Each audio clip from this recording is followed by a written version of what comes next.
तो आज हम लोग इन्फानाइट सीरीज का लेक्चर 3 करने वाले हैं। अभी तक हमने क्या क्या देखा, थोड़ा सा उसको रिवाइज कर लेते हैं। पिछले क्लास में हमने ज्योमेट्रिक सीरीज को समझा था और कब कन्वर्जेंट होता है, कब डाइवर्जेंट होता है, कब ऑस्किलेटरी होता है, ये सब हमने देखा था। तो इसको आप लोग याद रखेंगे कंडीशन को। अगर भूल गए हैं तो उसको रिवाइज कीजिए, क्योंकि ये आगे यूज़ होगा, अभी यूज़ होगा, है ना, जो हम लोग आगे थ्योरम करने वाले हैं उसमें। तो इसको आप लोगों को स्टेटमेंट को एकदम याद रखना है। कन्वर्जेंट कब होता है, डाइवर्जेंट कब होता है, ये सब पता होना चाहिए। कन्वर्जेंस का डेफिनेशन पता होना चाहिए, पार्शियल सम ऑफ सीरीज का डेफिनेशन पता होना चाहिए, जो हमने लेक्चर 1 में देखा था। और necessary condition for the convergence of an infinite series, इसका स्टेटमेंट कम से कम याद रहना चाहिए। तो ये सब कुछ आप लोगों को याद रखना होगा। अगर भूल गए हैं तो उसको नोट्स बनाते जाइए, क्योंकि लेक्चर देखेंगे तो बहुत ज़्यादा टाइम लग जाएगा। तो जैसे जैसे मैं पढ़ा रहा हूँ उसका नोट्स बनाते जाइएगा, और जब भी अगला लेक्चर आप लोग देखने वाले हैं उससे पहले पिछला सारा नोट्स को एक बार पढ़ लीजिएगा, रिवाइज कर लीजिएगा, तो फिर अच्छे से समझ में आएगा। यही तरीका है सीखने का। बस लिख के और लेक्चर देख के नहीं समझ में आएगा, आप लोगों को रिवाइज करते रहना पड़ेगा, क्योंकि पिछला सारा चीज़ यूज़ होता है मैथमेटिक्स में, वरना फिर दिक्कत होगा। तो हम लोग आगे चलते हैं। आज हम लोग लेक्चर 3 में हैं। और आज हम लोग थ्योरम करेंगे। आज का लेक्चर में क्वेश्चन नहीं है, 2-3 थ्योरम है, लेकिन इंपॉर्टेंट थ्योरम है जो कि एग्जाम में आता है, एंड सेमेस्टर में भी आ सकता है। और मेरे कॉलेज के स्टूडेंट के लिए मिड सेम में आज जो हम पढ़ाएंगे 3 थ्योरम, उसमें से एक थ्योरम आएगा। तो इसको इंपॉर्टेंट मार्क करके रखिए। जो भी मेरे कॉलेज के स्टूडेंट हैं उनके लिए आज जो हम 3 थ्योरम कराने वाले हैं उसमें से एक थ्योरम पक्का आएगा। तो उसको आप लोग इंपॉर्टेंट मार्क करके रखें। तो चलिए हम लोग थ्योरम करते हैं। पहला है Cauchy's general principle of convergent of series. Cauchy's general principle of convergence of series. Convergence of series काफ़ी इंपॉर्टेंट थ्योरम है और काफ़ी इजी भी है। इजी क्यों है? क्योंकि इसमें सीक्वेंस का जो general principle of convergence of sequence था उसी का एक्सटेंशन है, उसी का यूज़ करेंगे। तो इसमें ज़्यादा कुछ कैलकुलेशन है नहीं, बस पिछला थ्योरम याद रहना चाहिए जो सीक्वेंस में पढ़ा था। जो लोग नहीं पढ़े हैं उसको हम कराएंगे, क्योंकि उसका हम क्लास में पढ़ा दिए थे लेकिन यूट्यूब में नहीं डाले हैं। तो उसका कम से कम स्टेटमेंट देख लीजिए, Cauchy's general principle of convergence of sequence. तो उसका स्टेटमेंट इसमें यूज़ होगा। तो इसका स्टेटमेंट हम लोग लिखते हैं, the necessary and sufficient condition, the necessary and sufficient condition,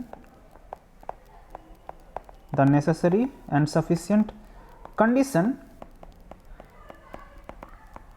for the series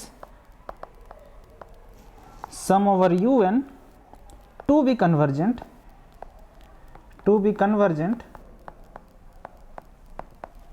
is that for all epsilon positive, इसको हम लोग एप्सिलॉन बोलते हैं ना, ये वाला नोटेशन को एप्सिलॉन बोलते हैं। एप्सिलॉन पॉजिटिव ग्रेटर देन 0 है, मतलब पॉजिटिव है, तो इसको हम लोग पढ़ेंगे एप्सिलॉन पॉजिटिव। तो जब भी हम एप्सिलॉन पॉजिटिव बोल रहे हैं तो इसको इस तरह से लिखेंगे, और इसका मतलब है कि एप्सिलॉन एक नंबर है जिसका वैल्यू पॉजिटिव है, ग्रेटर देन 0 है। हाउएवर स्मॉल, और ये एप्सिलॉन पॉजिटिव ये टर्म अभी बार बार आएगा रियल एनालिसिस में, तो अभी इसको समझ लीजिए, क्योंकि बार बार इसका कैसे पढ़ना है वो हम नहीं बताएंगे, अभी बता दिए हैं। तो इसको आप लोगों को याद रखना है। हाउएवर स्मॉल देयर एग्जिस्ट, ये वाला नोटेशन पिछले क्लास में बताए थे, ये देयर एग्जिस्ट का नोटेशन है ना। There exist M such that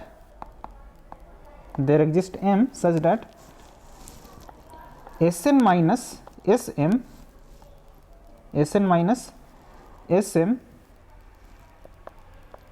minus Sm is less than epsilon whenever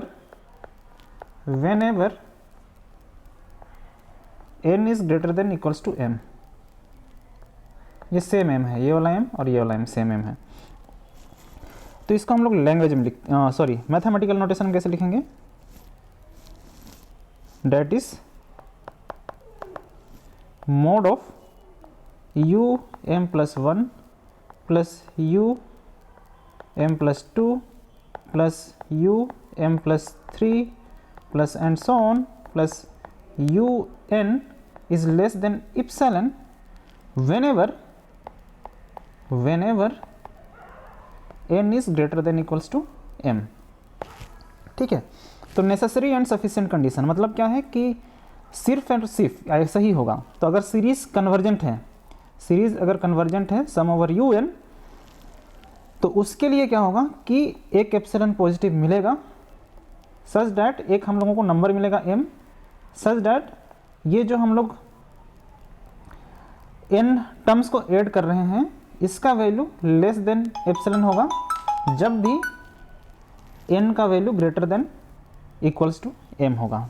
जैसे सीक्वेंस में हम लोग पढ़ते थे, इस तरह से हमारे पास सीक्वेंस है, यहाँ पे मान के चलिए u1 है, u2 है, u3 है, इस तरह से, और एक टर्म यहाँ पे आ जाता था हमारे पास un। इसके बाद का सारा टर्म एक इप्सिलॉन रेडियस में कैद हो जाता था, है ना। ये हमारा इप्सिलॉन रेडियस है, ये डिस्टेंस है, तो इसके अंदर ही आता था। अब अगर un+1 लेंगे तो इसी के अंदर आएगा, un+2 लेंगे तो वो इसी के अंदर आएगा, इस तरह से होता था। और इसको हम लोग लिखते थे, ये हम सीक्वेंस वाला रिवाइज कर रहे हैं, जो लोग नहीं पढ़े हुए उनके लिए, ये प्रूफ का हिस्सा नहीं है, ये हम समझा रहे हैं। तो उसमें हम लोग लिखते थे mod of un for given epsilon positive, epsilon positive ये हमारा रेडियस है, ये वाला एप्सिलॉन का value, for given epsilon positive there exist m such that un minus un plus m minus un is less than epsilon whenever n is greater than equals to m। इस तरह से हम लोग लिखते थे।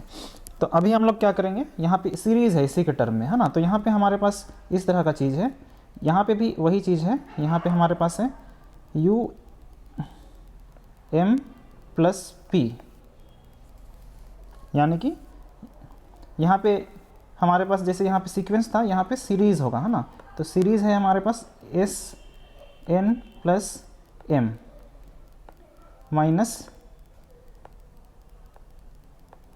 Sm, इस तरह का चीज़ है, इज लेस देन एप्सिलॉन, क्योंकि सीक्वेंस ऑफ पार्शियल सम वो भी एक सीक्वेंस बन जाता है ना। तो अब ये सीक्वेंस का टर्म है, Sn हमारे पास सीक्वेंस का टर्म है, तो यहाँ पे सीक्वेंस की जगह में हम लोग सीरीज़ रख रहे हैं। अगर नहीं समझ में आ रहा है ये एक्सप्लेनेशन तो कोई दिक्कत नहीं है, पहली बार में किसी को समझ में नहीं आता है, जो मैथमेटिकल नोटेशन है उसको समझिए, समझने की कोशिश कीजिए, ये उतना आसान नहीं है। और किसी को भी एक बार में समझ में नहीं आता है तो घबराने का बात नहीं है, इसको आप लोग देखते रहेंगे धीरे धीरे करके, और भी आगे हम लोग कैलकुलेशन करेंगे इसी टाइप का, तो धीरे धीरे समझ में आता है। तो अगर आप लोगों को नहीं समझ में आ रहा है तो ये नहीं सोचना है कि बहुत डिफ़िकल्ट है, सिर्फ हम ही को नहीं समझ में आ रहा है, किसी को भी नहीं समझ में आता है फर्स्ट टाइम में, तो उसे घबराना नहीं है। तो इसको हम लोग कैसे लिख सकते हैं, यहाँ पे हो जाएगा हमारा, अब देखिए ये वाला जो टर्म है हमारा, ये हो जाएगा Sn plus m, this is equals to u1 plus u2 plus up to एक जगह में un आएगा, ठीक है, स्मॉल n है तो यहाँ पे स्मॉल n लिखते हैं, उसके बाद un+1 आएगा, फिर un+2 आएगा, and so on up to un+m जाएगा। तो ये वाला टर्म हमारा Sn प्लस m है, Sn प्लस m है। अब माइनस Sm है, तो Sm हमारा क्या हो जाएगा, Sm हमारा हो जाएगा माइनस, यहाँ पे लिख देते हैं u1 plus u2 plus u3 plus and so on up to um, ठीक है। तो यहाँ से अब कट जाएगा, है ना, m टर्म्स कट जाएगा। अच्छा, यहाँ पे पहले m था, फिर यहाँ पे m था, तो m में ऐड हो रहा है, थोड़ा सा यहाँ पे m होगा, यहाँ पे m होगा, m टर्म्स में ऐड हो रहा है ना, और यहाँ पे n प्लस m होगा। तो जो ये m टर्म है यहाँ से यहाँ तक ये कैंसिल आउट हो जाएगा पूरा, फिर बचेगा ये वाला टर्म, ये वाला टर्म बचेगा जो कि यहाँ पे दिख रहा है हम लोगों को, ये वाला टर्म दिख रहा है। यहाँ पे थोड़ा सा होच-पोच हो गया, हम फिर से एक बार लिख दे रहे हैं, ध्यान से देखिएगा, Sn plus m minus Sn, साफ साफ एक बार लिख के देख रहे हैं। ये वाला जो वैल्यू है हमारा u1 plus u2 plus up to um, m पहले क्यों आ रहा है, क्योंकि m छोटा है, m छोटा है n बड़ा है, तो m पहले आएगा, उसके बाद m में टर्म्स ऐड होता जाएगा, m+1 हो गया, m+2 हो गया, and so on up to UN plus m। कुछ भी चीज़ याद करने का नहीं है, सब यहाँ पे स्पष्ट कैलकुलेशन में दिखता है मैथमेटिक्स में। तो ये मैथमेटिक्स का खूबसूरती है। उसके बाद SM का पार्शियल सम। पार्शियल सम क्या था, पहला n टर्म्स का एडिशन था ना सीक्वेंस का, तो यहाँ पे m टर्म्स ऐड होगा, U1 plus U2 plus and so on up to UM। ठीक है, अब सब्ट्रैक्ट कर रहे हैं, यहाँ पे देखो ये वाला टर्म और ये वाला टर्म सेम है, कैंसिल आउट हो गया। अब इसके जगह में सिर्फ ये बचेगा, तो SN plus m minus SM ये हमारा बन जाएगा, this is equals to UM plus 1 plus UM plus 2 and so on up to UN plus m। अब इसका वैल्यू लेस देन एप्सिलॉन बोल रहे थे हम लोग ना, यहाँ पे देखो सीक्वेंस में, सीक्वेंस का डेफिनेशन में less than epsilon for all n is greater than equals to m। तो यहाँ पे ये सीक्वेंस की जगह में UN प्लस m की जगह में SNM प्लस m आ गया और UM की जगह में SM आ गया। तो ये वाला चीज़ आ गया, this is less than epsilon, मतलब this is less than epsilon for all n is greater than equals to m। Same वही डेफिनेशन को यहाँ पे यूज़ किया गया है। तो ये था एक्सप्लेनेशन, ये चीज़ नहीं लिखना है आप लोगों को।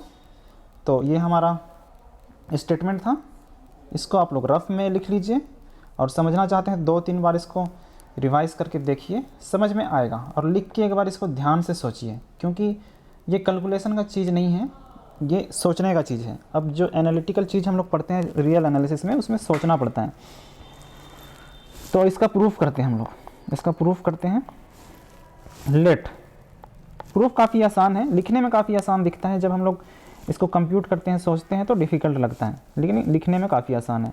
Late sum over UN be the given series, be the given series and sequence SN, है ना, सीक्वेंस SN। हम लोग अब सीक्वेंस ऑफ पार्शियल सम पे डील करेंगे। Sequence SN be the sequence of partial sum, be the sequence of partial sum, partial sum of series UN। इसको हम लोग सीरीज पढ़ते हैं ना, 2-3 बार हम बताते रहे ताकि आप लोगों को याद हो जाए। Then by Cauchy's general principle, then by Cauchy's general principle of convergence of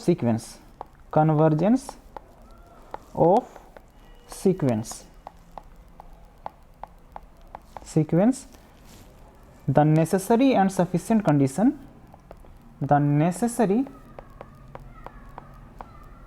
and sufficient condition, the necessary and sufficient condition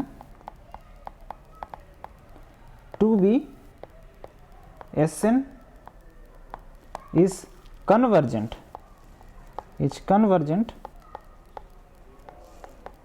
that is for all epsilon positive, ये फॉर ऑल का नोटेशन है, ये एप्सिलॉन पॉजिटिव, देयर एग्जिस्ट, ये there exist का notation है, m such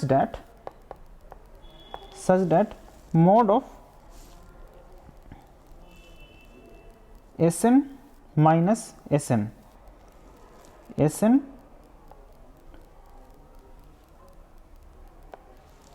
mode of SN minus SM,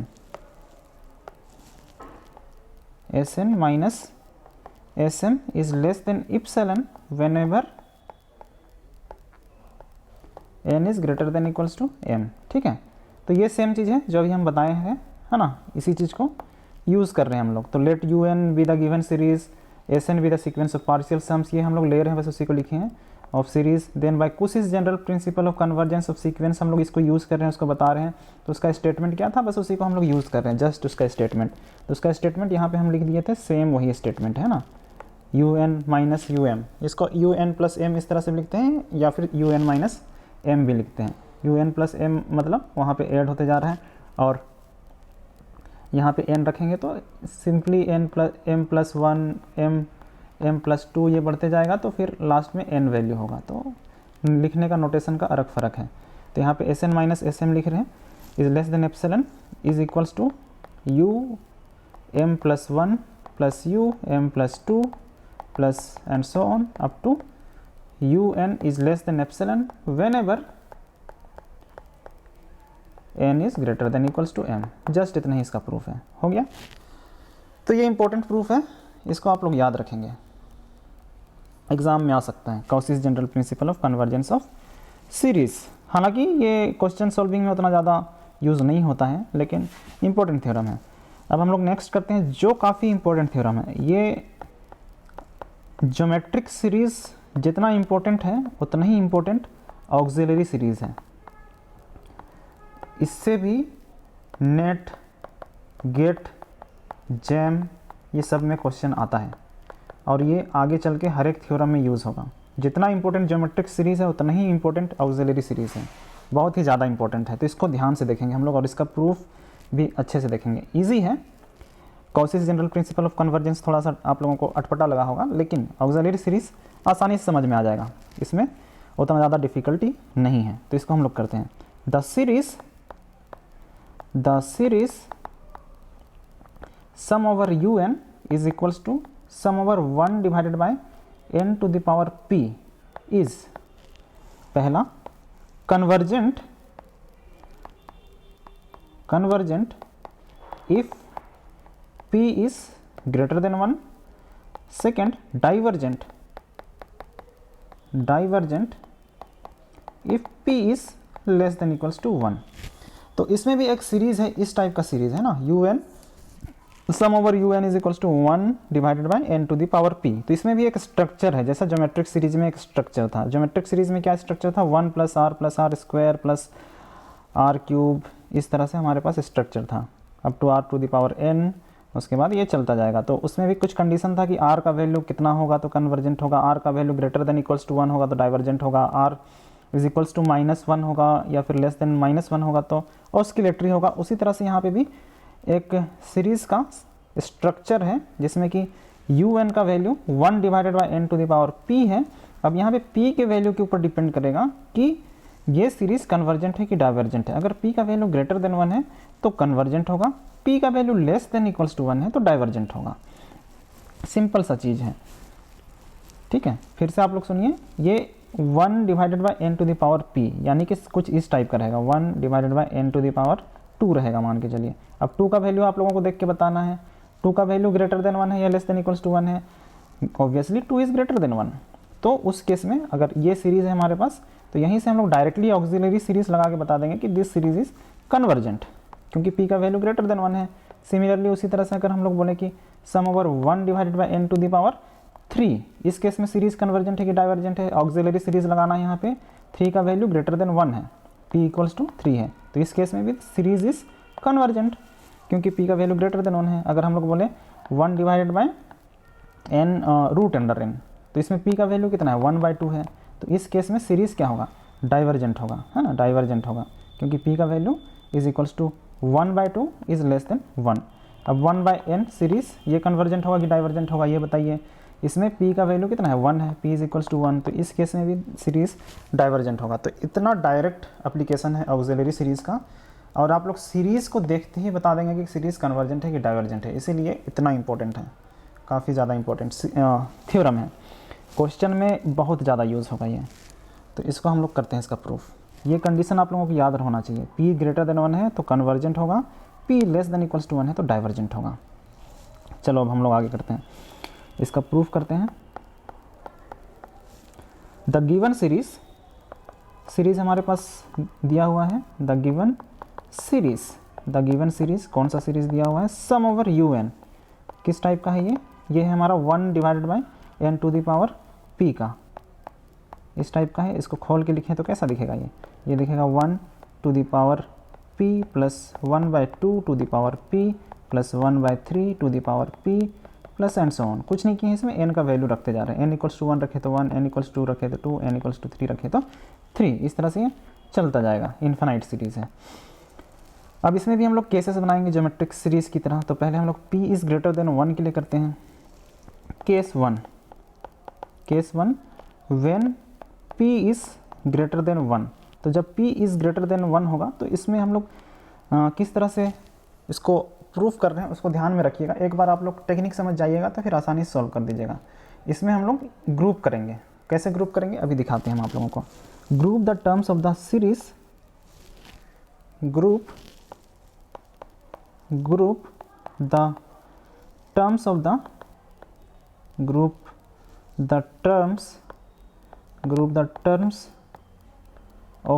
given series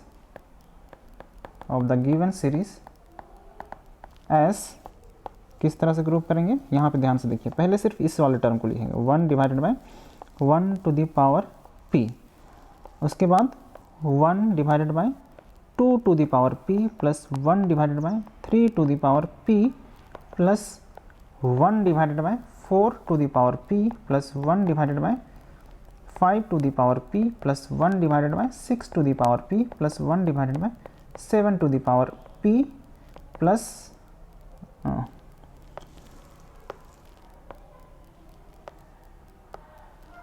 7 to the power p plus and so on. तो कैसे करके ग्रुप कर रहे हैं उसको ध्यान से देखिए, पहले सिर्फ एक टर्म लिए, उसके बाद 2 टर्म लिए, उसके बाद 4 टर्म लिए, नेक्स्ट में 8 टर्म होगा, उसके बाद 16 टर्म होगा, 2 का पावर में मल्टीप्लाई होते जा रहा है। ऐसा क्यों कर रहे हैं हम लोग? आप लोग पूछ सकते हैं ऐसे ही क्यों ग्रुप कर रहे हैं, 3-3 करके क्यों नहीं कर रहे हैं, 4-4 कर 5-5 करके क्यों नहीं कर रहे हैं? तो आंसर इज सिंपल, इसको हम लोग ज्योमेट्रिक सीरीज़ को यूज़ करके प्रूफ करने का कोशिश करेंगे, और उसमें हम लोगों को चाहिए कॉमन रेशियो, है ना, कॉमन रेशियो चाहिए। तो वो कॉमन रेशियो हम लोग बनाने का कोशिश कर रहे हैं। कैसे बनेगा अभी नेक्स्ट स्टेप में आप लोगों को दिखेगा। तो सबसे पहले तो हमारा first term 1 divided by 1 to the power p is equals to 1, ये हम लोग पहला टर्म को बोल रहे हैं, ये इस तरह से है, इसको 1 बोल दिए, इसको हम लोग रिप्लेस करेंगे और कॉमन रेशियो बनाने की कोशिश करेंगे। उसके बाद 1 divided by 2 to the power p plus 1 divided by 3 to the power p। अब ये वाला नंबर को हम लोग इस वाले नंबर से कंपेयर करेंगे, 1 divided by 2 to the power p plus 1 divided by 2 to the power p। अब बताइए ये नंबर बड़ा होगा कि ये नंबर बड़ा होगा, इसको कंबाइन करके। अब यहाँ पे देखिए ये वाला नंबर ऑब्वियसली डिनोमिनेटर में हम लोग बड़ा नंबर से डिवाइड कर रहे हैं, डिनोमिनेटर में हम लोग छोटा नंबर से डिवाइड कर रहे हैं, है ना, क्योंकि 3 तो बड़ा है, 2 छोटा है। तो obviously p is greater than 1 है, तो नीचे का नंबर इधर छोटा है, तो ये वाला टर्म इससे छोटा ही होगा, है ना। तो यहाँ पे हम लोग इसको रिप्लेस कर रहे हैं, तो नीचे का टर्म छोटा है, डेट मीन्स ओवरऑल टर्म बड़ा है। फॉर एग्जांपल आप देख सकते हैं यहाँ पे अगर हम लोग 1/2 रखें तो 1/2 का वैल्यू कितना होगा 0.5, 1/3 का वैल्यू कितना होगा 0.33, है ना। अगर p इज इक्वल्स टू 1 भी रखते हैं, p is equal greater than 1 रखेंगे तो अभी आप लोग देख लीजिए 1 divided by 2 to the power 2 that is 1/4 is equals to 0.25, 1 divided by 3 का स्क्वायर दैट इज़ 1/9, 1/9 का वैल्यू कितना होगा 0.03 आसपास, है ना। तो ये सब देख लीजिए आप लोग कि कौन सा बड़ा कौन सा छोटा होगा।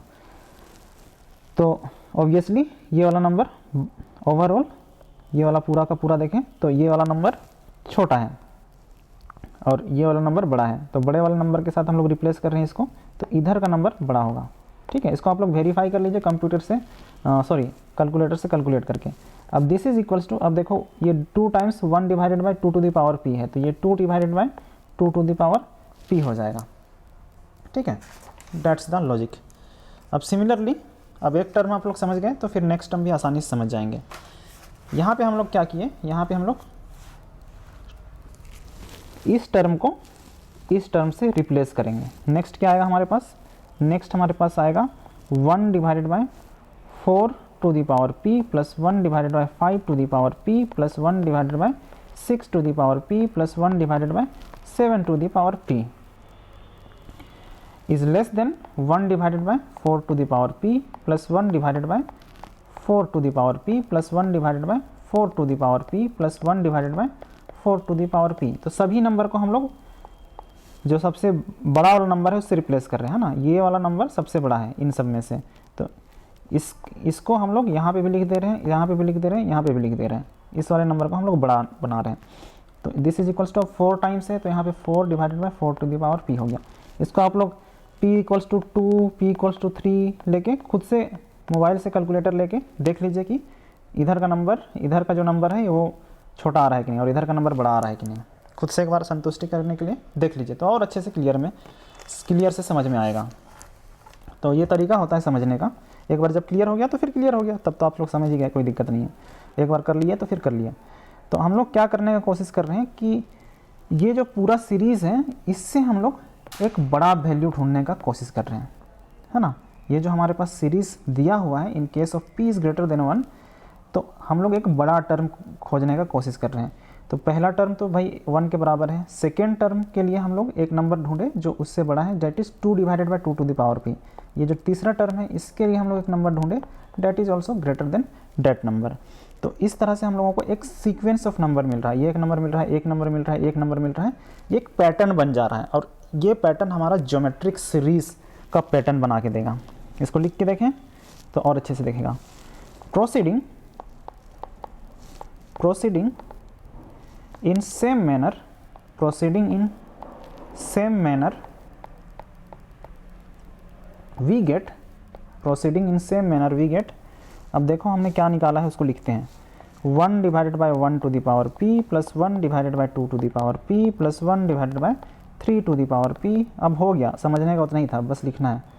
1 divided by 4 to the power p plus 1 divided by 5 to the power p plus 1 divided by 6 to the power p plus 1 divided by 7 to the power p plus and so on. Infinite series है, इससे एक बड़ा number हमने ढूंढ लिया है which is 1 plus, ये हमारा पहला टर्म था 1 plus 2 divided by 2 to the power p, 2 divided by 2 to the power p। Next term कौन सा है 4 divided by 4 to the power p plus next term कौन सा आएगा देख लीजिए। 1 के बाद 2 आया, 2 के बाद 4, 4 के बाद 8 आएगा, उसके बाद 16 आएगा एंड सो ऑन, इस तरह से चलता जाएगा। तो इस पूरे सीरीज़ के बदले हमने एक सीरीज़ ढूंढा जो कि उससे बड़ा है। अब यहाँ पे लॉजिक क्या है कि अगर बड़ा वाला नंबर फाइनाइट है, इसको हम लोग पूरा का पूरा सीरीज़ को जोड़ दें और ये एक फाइनाइट नंबर आ रहा है, फाइनाइट नंबर आ रहा है, तो अगर बड़ा वाला नंबर फाइनाइट आ रहा है तो उससे छोटा वाला नंबर भी तो फाइनाइट ही आएगा ना। तो जोड़ने के बाद अगर फाइनाइट नंबर आ रहा है तो that number is convergent, that series is convergent. Convergent का डेफिनेशन वही था ना, अगर सीक्वेंस का टर्म्स को हम लोग जोड़ दें इनफाइनाइट टर्म्स को, उसके बाद उसका वैल्यू फाइनाइट आ रहा है यानी less than infinity, in that case this series is convergent. वही लॉजिक है। तो यहाँ पे एक नंबर हम लोगों को मिला पूरा का पूरा सीरीज जो कि हमारे पास जो सीरीज़ है उससे बड़ा है। अगर यही वैल्यू फाइनाइट आ जाए तो इससे जो छोटा वाला वैल्यू है जो कि ये है वो भी तो फाइनाइट होगा, और फाइनाइट है डेट इज़ कन्वर्जेंट। तो ये हमारा लॉजिक है। अब इसको हम लोग दिखाएंगे कि दिस वैल्यू, ये जो हमारा बड़ा वाला सीरीज़ है वो कन्वर्जेंट है, क्योंकि इन्फानाइट सीरीज़ है ना, इन्फानाइट सीरीज़ है, इन्फानाइट टर्म्स को जोड़ना है, डेट इज़ नॉट ईजी। आप लोग इन्फानाइट टर्म्स को कैसे ऐड करेंगे? इन्फानाइट टर्म्स कौन कौन सा है? यू कैनॉट इमेजिन कि कितना बड़ा नंबर है ना, कितना ज़्यादा टर्म्स हैं। तो इसको कभी भी जोड़ना इजी नहीं होता है, इसीलिए हम लोग रियल एनालिसिस पढ़ते हैं कि भाई उसको डील कैसे करें। तो we have certain theorems, we have developed certain theorems जिसका यूज़ करके हम लोग बता सकते हैं कि इसका वैल्यू फाइनाइट आ रहा है कि नहीं आ रहा है। तो उसी को डेवलप करने के लिए हम लोग इतना सारा थ्योरम पढ़ रहे हैं। That is the study in real analysis, कि हम लोग इन्फिनाइट नंबर्स है उसको जोड़ेंगे, उसका कोई नंबर है, सीक्वेंस है, इन्फिनाइट सीक्वेंस है, तो उसको स्टडी कैसे करेंगे। तो that is the study, that is the essence of real analysis. Real numbers को कैसे जोड़ेंगे, कैसे डील करेंगे। तो हमारे पास इन्फिनाइट टर्म्स है, यू कैनॉट ऐड, है ना, मैनुअली। तो उसके लिए हम लोगों को कुछ थ्योरम्स चाहिए, और you cannot deal each type of series individually, उसको एक फ्रेमवर्क में लाना पड़ेगा। तो उस फ्रेमवर्क में लाने का तरीका है ये। ऑक्सिलरी सीरीज़ का एक थ्योरम आ गया, ज्योमेट्रिक सीरीज़ का एक थ्योरम आ गया, तो ये एक फ्रेमवर्क है। अब इसमें हम लोग किसी भी सीरीज़ को डाल के एक कंपैरिजन कर सकते हैं, एक एस्टीमेट निकाल सकते हैं कि इसका वैल्यू क्या होगा। आई होप आप लोगों को कॉन्सेप्ट क्लियर होगा कि हम लोग क्या करने का कोशिश कर रहे हैं, otherwise the calculation is very easy. तो यहाँ पे हम लोग देखते हैं कि अब हमने एक बड़ा नंबर ढूंढ लिया, अब ये नंबर फाइनाइट है तो उससे छोटा वाला नंबर भी फाइनाइट होगा। तो ये अब हमारा ज्योमेट्रिक सीरीज़ बन गया ना। ज्योमेट्रिक सीरीज़ कैसा था हमारे पास? ज्योमेट्रिक सीरीज़ जस्ट पिछला लेक्चर में क्या है उसको देख लो, 1 + r square plus and so on. तो ये उसी टाइप का आ गया कि नहीं? इसमें कॉमन रेशियो क्या होगा बताओ? इसका कॉमन रेशियो क्या होगा? कॉमन रेशियो हो जाएगा हमारा 2 divided by 2 to the power p, है ना। Which is a geometric series, ये वाला जो सीरीज है हमारा which is a geometric series, ये हमारा ज्योमेट्रिक सीरीज बन गया। Which is a geometric series, which is a geometric series with common ratio. With common ratio कितना होगा इसका common ratio? Common ratio 2 divided by 2 to the power p। अब common ratio के ऊपर डिपेंड करेगा कि ये सीरीज कन्वर्जेंट है कि डाइवर्जेंट है। इसीलिए हम बोले थे कि ज्योमेट्रिक सीरीज का जो थ्योरम है वो आगे चल के यूज़ होगा। अब r इज़ लेस देन 1 जब रहेगा तो कन्वर्जेंट है कि डाइवर्जेंट है, बताइए आप लोग। That is divergent, sorry that is convergent, right. यहाँ पे देख लीजिए, रिवाइज कीजिए, आप लोग नोट्स में लिखे होंगे तो उसको देख लीजिए। अब डायरेक्ट एप्लीकेशन होगा यहाँ पे, mode of r is less than 1, that means r is less 1 and -1 के बीच में रहेगा तो r इज़ लेस देन 1 है, उस केस में क्या होगा? The series is convergent. तो यहाँ पे हम लोग डायरेक्टली ज्योमेट्रिक सीरीज को अप्लाई कर रहे हैं, ज्योमेट्रिक सीरीज का थ्योरम को अप्लाई कर रहे हैं। तो by using geometric series, by using convergence of geometric series, convergence of geometric series which is convergent, यानी कि ज्योमेट्रिक सीरीज कन्वर्जेंट होता है, convergent for r is less than 1, r is less than 1 के लिए कन्वर्जेंट होता है। This implies the series 1 plus 2 divided by 2 to the power p plus 4 divided by 4 to the power p plus and so on is also convergent, is also convergent, है ना। Geometric series use करके हमने बता दिया कि this series is convergent. अब बड़ा वाला सीरीज कन्वर्जेंट है तो छोटा वाला सीरीज ऑब्वियसली कन्वर्जेंट होगा। This implies sum over 1 divided by n to the power p is also convergent, है ना। बहुत इजी था, इसको एक बार हम दिखा देते हैं कैसे कैसे किया हमने। इसको हमने पहले ग्रुप किया, 2 टर्म, फिर 4 टर्म, फिर 8 टर्म, उसके बाद इसको कंपेयर किया, इन सब से एक एक बड़ा नंबर निकाला और कॉमन रेशियो बनाया। किस तरह से कॉमन रेशियो बना रहे हैं? Common ratio 2 divided by 2 to the power p होगा, तो इसको आप लोग ध्यान में रखेंगे तो ऑटोमेटिकली खुद से भी बना सकते हैं। उसके बाद हमने जस्ट एक बड़ा नंबर पिछला वाला सीरीज से डेवलप किया और उसमें ज्योमेट्रिक सीरीज लगाया, उसका नॉलेज यूज़ किया कि which is convergent when r is less than 1 and that's it, done. ये हमारा एक केस हो गया। केस टू इसको 2 पार्ट में करेंगे। इसका 2 पार्ट था ना, 2 पार्ट था, यहाँ पे देख लीजिए। एक था p is less than 1 and p is equals to 1। तो पहले p इज़ इक्वल्स टू 1 के लिए करते हैं। तो A part when p is equals to 1। तो इस केस में हमारे पास सीरीज क्या है? The given series is, same series है, the given series is sum over 1 divided by n। p का वैल्यू 1 है तो यहाँ पे टू द पावर p नहीं लिख रहे हैं, इस p का वैल्यू 1 है तो जस्ट 1 बाय n हो गया। This is equals to 1 by 1 plus 1 by 2, just n का वैल्यू बैठाते जा रहे हैं। n इक्वल्स टू 3 रखेंगे तो 1 बाय 3, n इक्वल्स टू 4 रखेंगे तो 1 by 4 plus 1 by 5 plus 1 by 6 plus 1 by 7 plus and so on. ये काफ़ी इजी है। अब फिर से हम लोग इसको ग्रुप करेंगे। Group the terms of the above series, group the terms of the above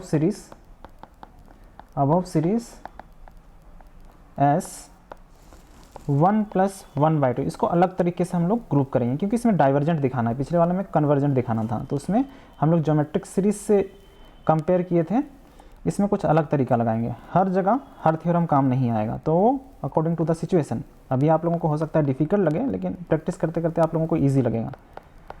तो सिचुएशन को देख के हम लोगों को डिसाइड करना है कि कौन सा थ्योरम लगाना है। That's why we have too many theorems, है ना, कि वरना फिर एक ही थ्योरम रहता, उसी को हर जगह अप्लाई करते हैं। तो अलग अलग थ्योरम है, तो अलग अलग तरीके से हम लोगों को यूज़ करना होगा। तो इस तरह से हमने टर्म्स को ग्रुप कर दिया, पहले इस वाले टर्म को, फिर 2, उसके बाद फिर नेक्स्ट 4, इस तरह से हम लोग ग्रुप कर रहे हैं। नाउ फिर से हम लोग उसी तरह से लिखेंगे। अब देखो एक चीज़ है यहाँ पे लॉजिक, अगर किसी सीरीज़ को कन्वर्जेंट दिखाना है तो हम लोग एक नंबर ढूंढेंगे उससे बड़ा, और उस बड़े वाले नंबर को किसी थ्योरम की मदद से कन्वर्जेंट है दिखा देंगे कि छोटा वाला नंबर भी कन्वर्जेंट है। लेकिन अगर किसी नंबर को हम लोगों को दिखाना है, किसी सीरीज़ को दिखाना है कि वो डाइवर्जेंट है तो हम लोगों को उससे एक छोटा नंबर ढूंढना पड़ेगा, और दिखाना होगा कि उससे छोटा वाला जो नंबर है वो भी इन्फिनिटी पे जा रहा है, दैट इज़ डाइवर्जेंट। अगर वो डाइवर्जेंट है तो उससे बड़ा वाला नंबर कैनॉट बी कन्वर्जेंट, वो भी इन्फिनिटी पे ही जाएगा, क्योंकि छोटा नंबर इन्फिनिटी है तो उससे बड़ा वाला नंबर भी इन्फिनिटी होगा। तो ये अलग अलग तरीका है कन्वर्जेंट दिखाना है। तो दिस इज़ टेक्निक, इसको सीख लीजिए, आगे चल के हम फिर से रिपीट करेंगे इसको अलग अलग क्वेश्चंस में, लेकिन इसको एक बार ध्यान से सुनिए कि क्या बोलने का कोशिश करें ताकि आप लोगों के दिमाग में बैठ जाए। अगर किसी सीरीज़ को हम लोगों को कन्वर्जेंट दिखाना है तो उससे हम लोग एक बड़ा नंबर ढूंढते हैं, एक बड़ा सीरीज़ ढूंढते हैं, और उसको किसी थ्योरम से हम लोग प्रूफ कर देते हैं कि ये जो बड़ा वाला नंबर है वो कन्वर्जेंट है। तो अगर बड़ा वाला नंबर कन्वर्जेंट है तो उससे छोटा वाला नंबर भी कन्वर्जेंट है। बड़ा वाला नंबर फाइनाइट है, दैट मीन्स छोटा वाला नंबर भी फाइनाइट है। लेकिन अगर किसी सीरीज़ को हम लोगों को डाइवर्जेंट दिखाना होता है तो हम लोग एक उससे छोटा वाला सीरीज़ ढूंढते हैं जिसको कि हम लोग इसी सीरीज़ से कंपेयर कर सकें। फिर हम लोग दिखा देंगे कि दिस सीरीज़ इज़ डाइवर्जेंट। तो अगर छोटा वाला नंबर इन्फिनिटी है तो बड़ा वाला नंबर भी इन्फिनिटी होगा। तो पिछले वाले केस में हमने क्या किया था कि हम लोगों को कन्वर्जेंट दिखाना था, इसीलिए हम लोग एक बड़ा नंबर ढूंढे थे, एक बड़ा सीरीज़ ढूंढे थे, और वो कन्वर्जेंट था तो उससे छोटा वाला नंबर भी कन्वर्जेंट था। अभी p = 1 के लिए हम लोगों को डाइवर्जेंट दिखाना है। तो डाइवर्जेंट दिखाना है तो इस केस में हम लोगों को क्या करना पड़ेगा, अभी यहाँ पे हम बताए थे, इससे छोटा सीरीज़ ढूंढना पड़ेगा, और उस सीरीज़ को दिखाएंगे कि डैट इज़ डाइवर्जेंट, तो ये बड़ा वाला सीरीज़ भी डाइवर्जेंट होगा। ठीक है, तो चलिए इसको करते हैं। इसमें हम लोगों को इससे छोटा नंबर ढूंढना है। 1/2 = 1/2 हो गया, इसमें कुछ नहीं करना है। नेक्स्ट, अब हमारे पास है 1/3 + 1/4, ये वाला नंबर है। तो इससे हम लोगों को एक छोटा नंबर ढूंढना है। तो छोटा नंबर ढूंढने के लिए हम लोगों को क्या करना पड़ेगा, इस वाले नंबर को हम लोग इससे भी रिप्लेस कर देते हैं ना, इस वाले नंबर को हम लोग इससे रिप्लेस कर देंगे। तो दोनों जगह 1/4 लिख देंगे, तो this will become smaller, this is equals to 1/2 हो गया। ठीक है, अब नेक्स्ट टर्म है हमारे पास 1/5, इस वाले टर्म को पूरा लिखेंगे और इससे एक छोटा नंबर ढूंढेंगे। 1/5 + 1/6 + 1/7 + 1/8। अब इसमें क्या करेंगे, इस वाले नंबर को सभी की जगह में लिख देंगे तो ऑटोमेटिकली हमारे पास एक छोटा नंबर आ जाएगा। तो 1/8 + 1/8 + 1/8 + 1/8 विच इज़ इक्वल्स टू 1/2। ठीक है, अब यहाँ पे देखो ये हमारे पास एक कांस्टेंट टर्म आते जा रहा है ना, तो यही नंबर हर जगह रहेगा। तो we can easily say that the series is convergent, आसानी से हम लोग दिखा सकते हैं, ईजी है। देख लो यहाँ पे the proceeding in similar manner, we get 1 + 1/2 + 1/3 + 1/4 + 1/5 + 1/6 + 1/7 + 1/8 and so on is greater then. यहाँ पे अब इसको रिप्लेस कर देंगे। यहाँ पे हमारे पास था 1 + 1/2 प्लस उसके बाद आया 1/2, फिर से आ गया 1/2, ये रिपीट होते जाएगा 1/2 1/2 and so on. But the series, अब ये वाला सीरीज को हम लोग स्टडी करेंगे, इसको हम लोगों को डाइवर्जेंट दिखाना है। तो ये डाइवर्जेंट दिखा दिए तो इससे जो बड़ा वाला नंबर है वो भी डाइवर्जेंट होगा। डाइवर्जेंट का मतलब क्या है कि ये वाला जो नंबर है ऐड करने के बाद इन्फिनिटी की ओर जाएगा। तो भाई अगर छोटा वाला नंबर इन्फिनिटी की ओर जा रहा है तो बड़ा वाला नंबर भी इन्फिनिटी की ओर जाएगा, जाहिर सी बात है। बट द सीरीज, अब हम लोग इस वाले सीरीज को स्टडी करेंगे। बट द सीरीज क्या है हमारे पास, 1 + 1/2 + 1/2 + 1/2 and so on is divergent.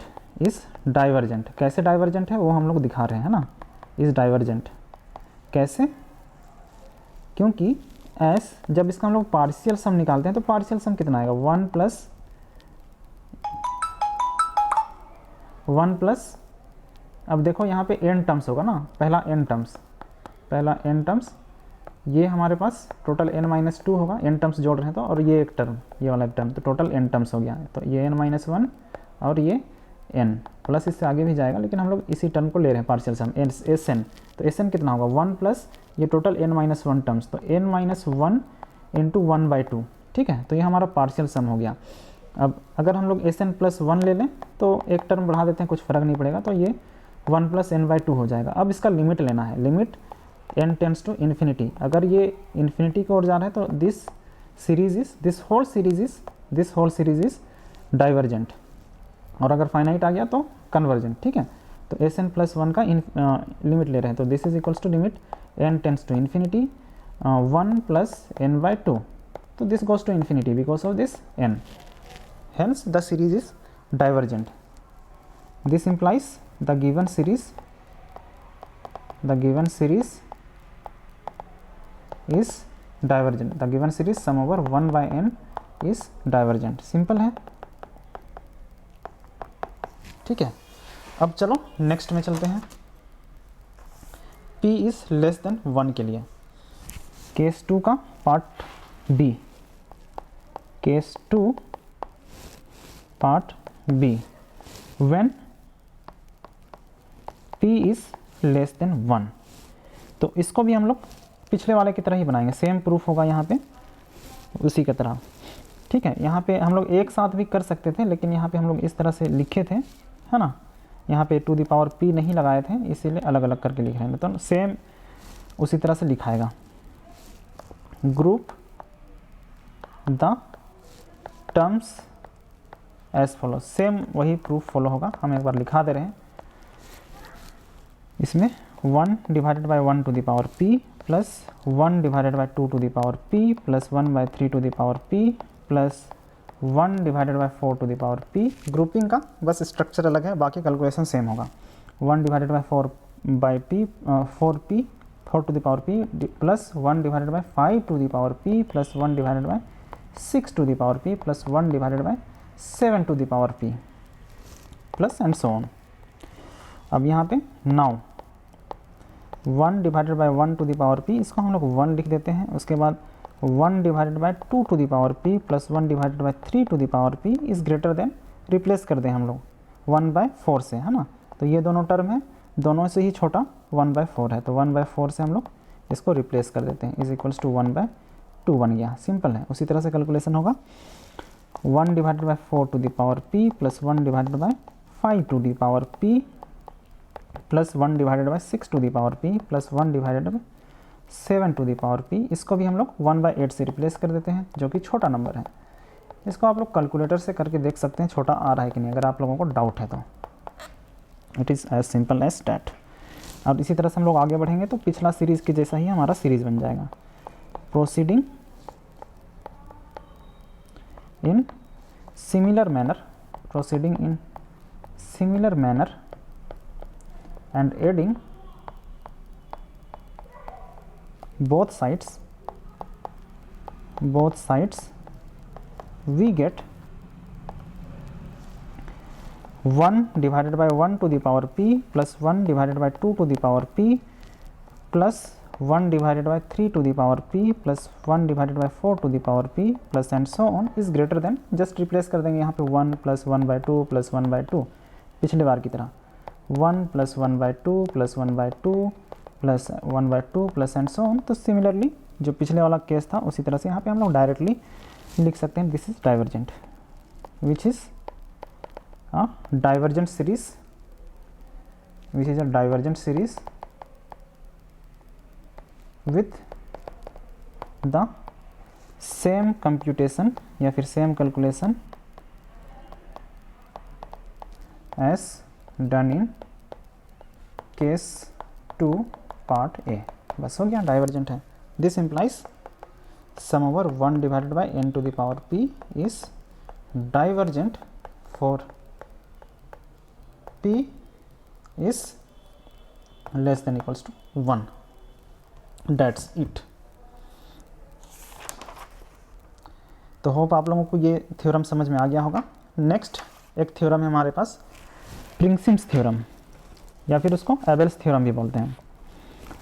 ये भी एग्ज़ाम में आने का चांसेस है, लेकिन ऑक्सिलरी सीरीज से कम इम्पोर्टेंट है ना। तो सबसे ज़्यादा important auxiliary series and geometric series है। तो प्रिंसिप्स थ्योरम को भी हम लोग करते हैं। प्रिंसिप्स थ्योरम नेम थ्योरम है, तो नेम थ्योरम हमेशा ही इंपॉर्टेंट होता है, और एबल्स थ्योरम। इसका स्टेटमेंट पढ़ते हैं हम लोग। Statement, if sum over un, series sum over un is convergent series with series such that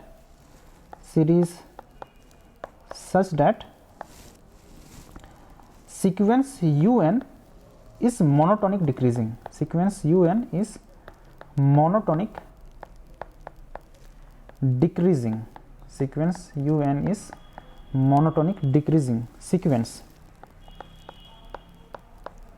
monotonic decreasing sequence, then limit n tends to infinity, n into un is equals to 0।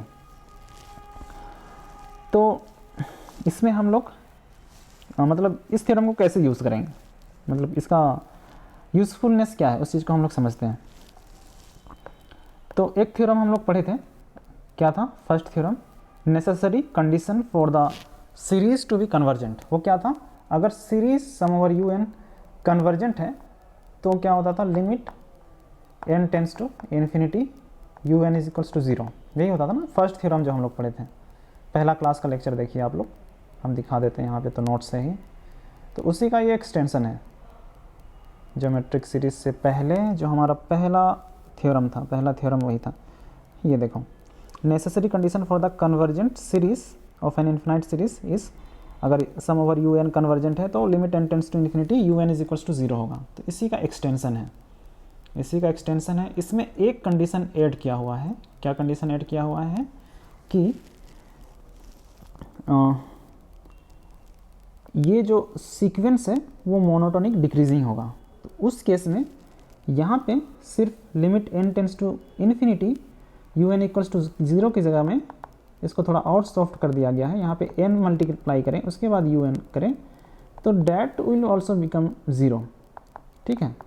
तो अगर monotonic decreasing sequence है उसका series बनाया हुआ है और हम लोग ये चीज़ चेक करें और वो 0 नहीं आ रहा है तो that series is not convergent, है ना। जैसे हम लोग ये वाला सीरीज़, ये वाला थ्योरम का हम लोग क्वेश्चन बना रहे थे ना कि अगर नॉट इक्वल्स टू 0 है तो फिर सीरीज़ कन्वर्जेंट नहीं होगा। हम लोग आगे सॉल्व नहीं करते थे, 2-3 क्वेश्चन भी बनाए थे, भूल गए हैं तो उसको रिवाइज़ कीजिए।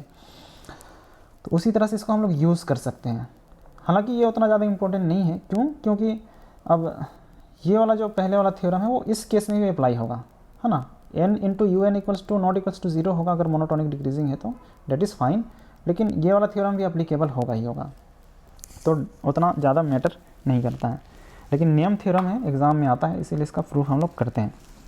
मोनोटोनिक डिक्रीजिंग सीक्वेंस क्या होता है, monotonic decreasing sequence that means n के साथ सीक्वेंस का वैल्यू घटता जा रहा है। That means u N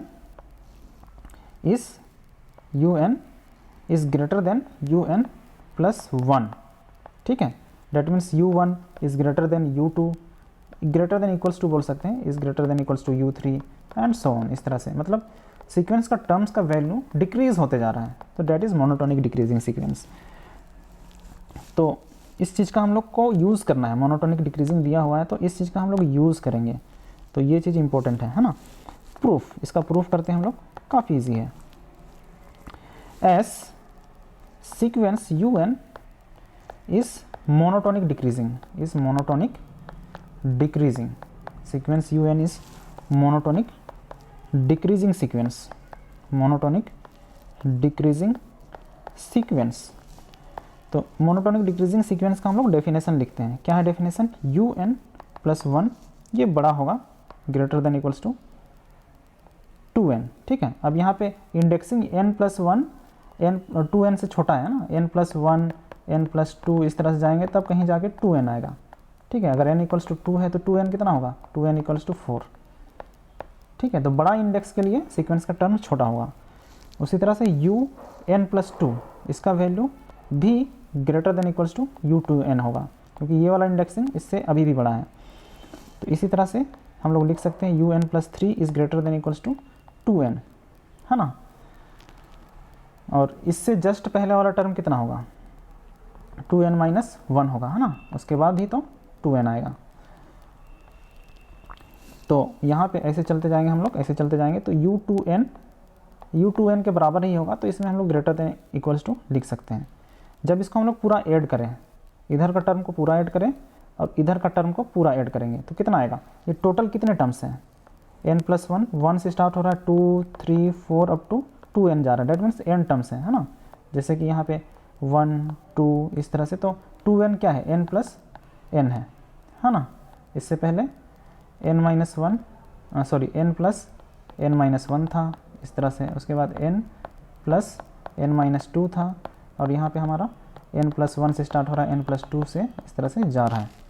this is the case.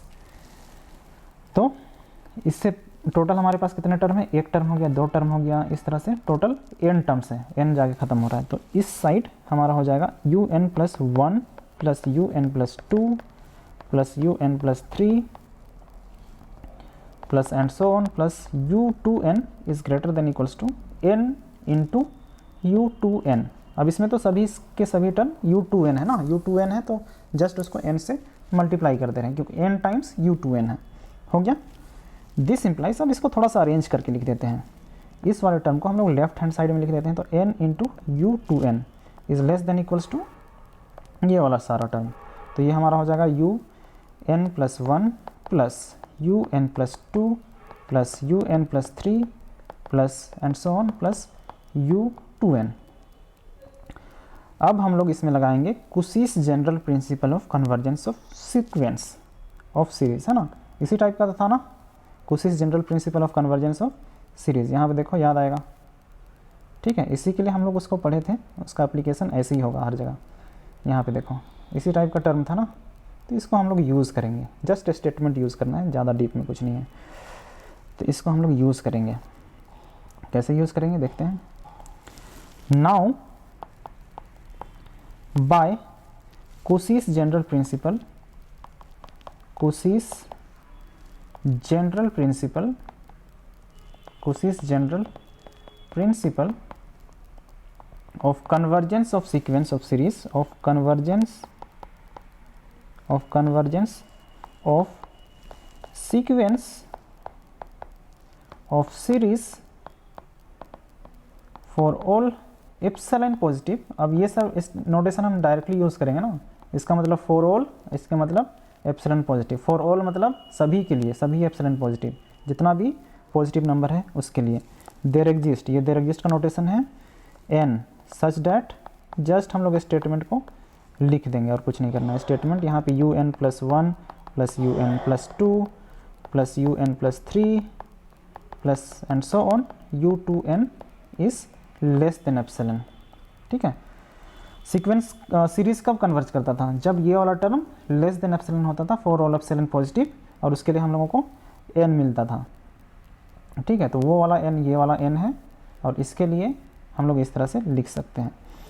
तो अब ये वाला टर्म क्या होगा, दिस इम्प्लाइज, अब देखो एप्सिलॉन टेंडिंग टू 0 है, एप्सिलॉन टेंडिंग टू 0 मतलब सभी एप्सिलॉन पॉजिटिव के लिए है, तो एप्सिलॉन टेंडिंग टू 0 भी ले सकते हैं। तो अगर इसमें हम लोग लिमिट लें, limit n tends to infinity, तो यहाँ पे un+1 इस सारे टर्म को हम लोग ले रहे हैं, प्लस un+2। ये सब शुरू में आप लोगों को एप्सिलॉन नोटेशन ये सब देखने में थोड़ा सा अनईजी फील हो रहा होगा, लेकिन जैसे जैसे आप लोग हायर क्लासेस में जाते जाएंगे, थोड़ा सा इसको ध्यान से बस समझने का कोशिश कीजिए, हो सकता है नहीं समझ में आए, लेकिन समझने का कोशिश कीजिए, धीरे धीरे आप लोगों को ईजी लगने लगेगा।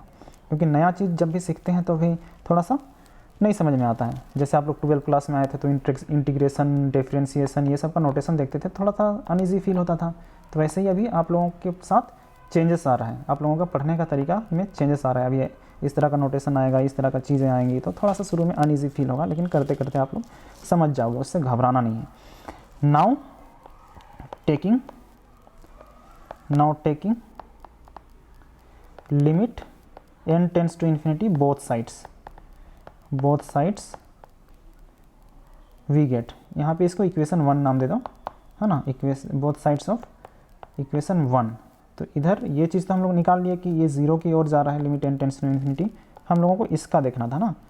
तो यहाँ पे limit n tends to infinity n into 2n is less than equals to 0 हो जाएगा, है ना, क्योंकि इसका value less than equals to this term था और इसका वैल्यू 0 पे जा रहा है, तो n into 2n, n into u two n, इसका value less than equals to 0 हो रहा है। फ्रॉम इक्वेशन 1 बोल सकते हैं, फ्रॉम इक्वेशन 1, ये इक्वेशन 1 था। ठीक है, अब आगे चलते हैं हम लोग।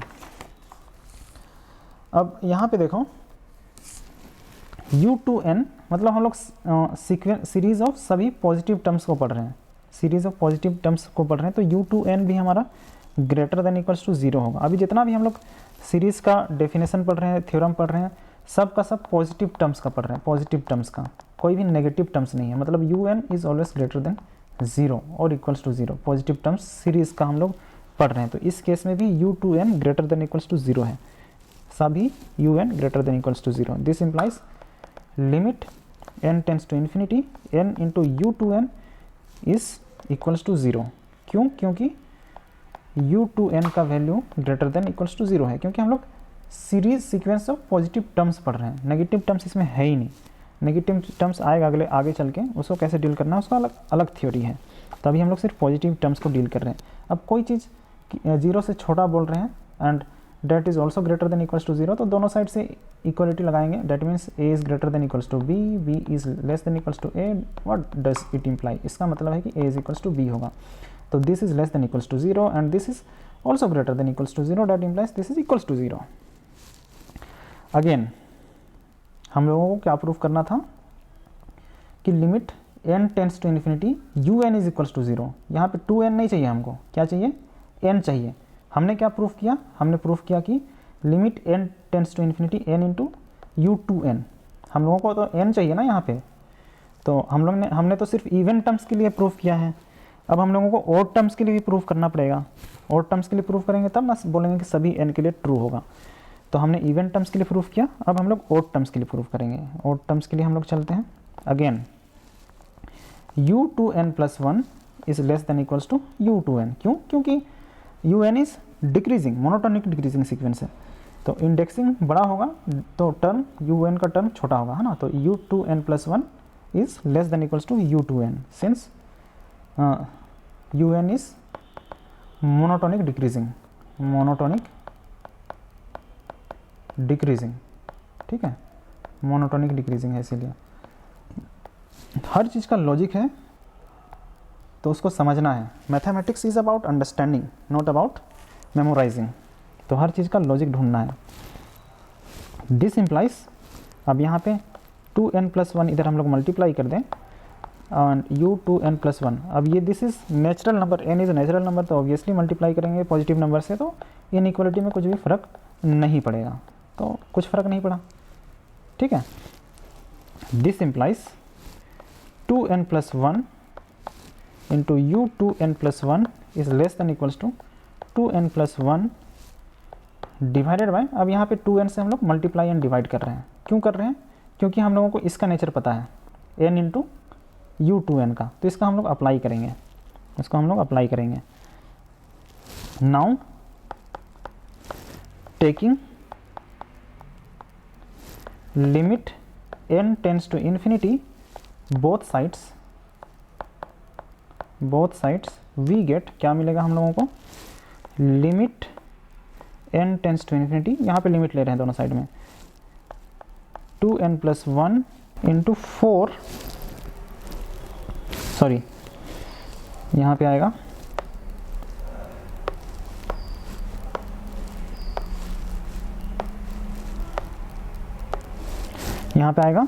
u2n प्लस 1, सेम इसी चीज़ को लिख रहे हैं, is less than equals to limit n tends to infinity 2n plus 1 divided by 2n into 2n into u2n, ठीक है, ये वाला चीज़, इसमें लिमिट अप्लाई करते हैं। So this is equals to,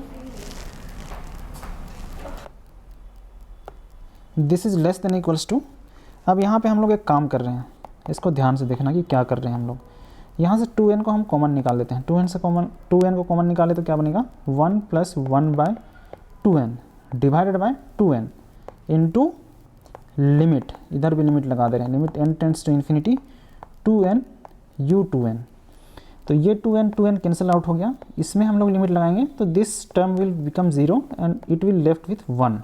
so this is equals to limit, अब ये वाला 2 को हम लोग इधर लिख देते हैं बाहर में, limit n tends to infinity n into 2u2n बच रहा है। अब इसका वैल्यू कितना था ये हम लोग निकाल चुके हैं यहाँ पे, दिस इज इक्वल्स टू 0, ठीक है। So this is equals to 0, this implies limit इस वाले का वैल्यू हम लोग निकाल रहे थे ना, so this is equals to 0, limit n tends to infinity 2n plus 1 u 2n plus 1 is equals to 0। तो ऑड टर्म्स का भी हमारे पास 0 आ गया, तो बस यही करना था। तो अब ऑड टर्म्स में भी 0 आ गया, इवन टर्म्स में भी 0 आ गया। This implies limit n tends to infinity n into u n is equals to 0। तो आज के लेक्चर में इतना ही। उम्मीद है आप लोगों को समझ में आ गया होगा कि हम क्या पढ़ाएं। इसको अच्छे से ध्यान से देखिए, 2-3 बार खुद से प्रैक्टिस कीजिए। जब तक खुद से प्रैक्टिस नहीं करोगे तो फिर नहीं होगा। और जैसे हम पढ़ा रहे हैं उसको साथ में लिखते जाइए। सिर्फ सुनोगे देखोगे तो फिर नहीं समझ में आएगा, उसको खुद से लिखोगे तो फिर अंडरस्टैंडिंग डेवलप होता है। तो इस तरह से इसको प्रैक्टिस करो और हम क्वेश्चन देंगे, उसको आप लोगों को बनाना है और उसका सॉल्यूशन हम कुछ टाइम के बाद देंगे ताकि आप लोग उसको खुद से बना सको। उसके बाद फिर मेरे आंसर से उसका मैच करना। तो थैंक यू फॉर वॉचिंग, मिलते हैं नेक्स्ट वीडियो में।